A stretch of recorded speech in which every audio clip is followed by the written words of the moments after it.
En 2008, la crise financière fait rage et aucun pays du globe n'est épargné.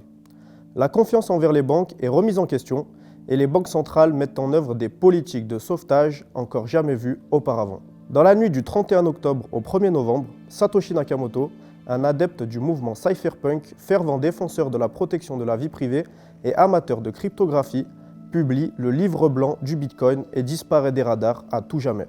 Il laisse derrière son œuvre l'aboutissement de plusieurs années de recherche et de développement, qui s'apprête à prendre une ampleur sans commune mesure et qui va venir bousculer les codes des géants institutionnels de la finance. Le principe est simple. Satoshi décrit dans un document de 8 pages, en libre accès sur Internet, un système de paiement électronique entièrement de pair à pair, sans émetteur central de monnaie ou de tiers de confiance. La comptabilité et la validation des échanges est entièrement gérée par les utilisateurs du réseau grâce à la technologie de la blockchain. Et l'émission de nouvelles pièces est strictement limitée à 21 millions d'unités. La suite, nous la connaissons tous. 13 ans plus tard, le Bitcoin est devenu l'or numérique et est perçu comme une protection à l'inflation des monnaies traditionnelles.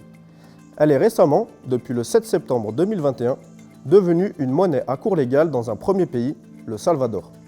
Les propriétés du Bitcoin et de la blockchain se sont depuis étendues et de nombreux développeurs innovent chaque jour pour les appliquer à d'autres domaines d'utilisation, ne se limitant plus à un seul système d'échange monétaire. Aujourd'hui, la notion de propriété est redéfinie à travers la technologie des NFT. La volatilité des cryptoactifs n'est plus un problème avec les stablecoins. Les banques centrales du monde entier se rendent à l'évidence et parlementent pour développer leur propre crypto-monnaie, où il est encore également possible de générer des crypto-monnaies en jouant à des jeux vidéo. Dans toutes ces applications, les technologies s'entremêlent, les processus d'accès évoluent rapidement et il n'est donc pas toujours facile pour un néophyte de prendre le train en marche et de comprendre les multitudes de possibilités qui s'ouvrent au monde avec ce phénomène.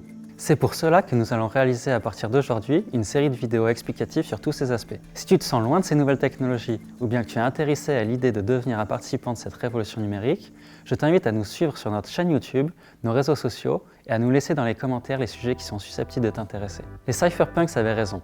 Le monde avait manifestement besoin d'une monnaie indépendante des nations, loin de toute censure, et celle-ci est là.